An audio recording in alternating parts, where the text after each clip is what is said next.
In today's video, I'll teach you how to update Lyft app. So first of all, what you have to do is launch open Play Store or App Store on your device. If you're using the iOS device, simply open the App Store. If you're using the Android device like me, what you have to do is open Play Store.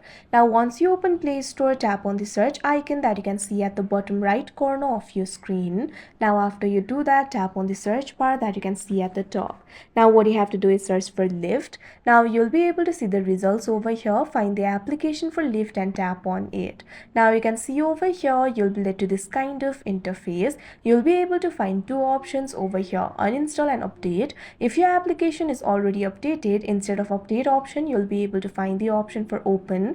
But if you find the option for update over here, what you have to do is tap on it. Wait for a while and your application will be updated. After your application has been updated, you'll be able to access the new features and smoother performance. Moreover, all the bugs of the application will also be fixed. So that is how you update Lyft app. I hope you found this video helpful. Thank you for watching.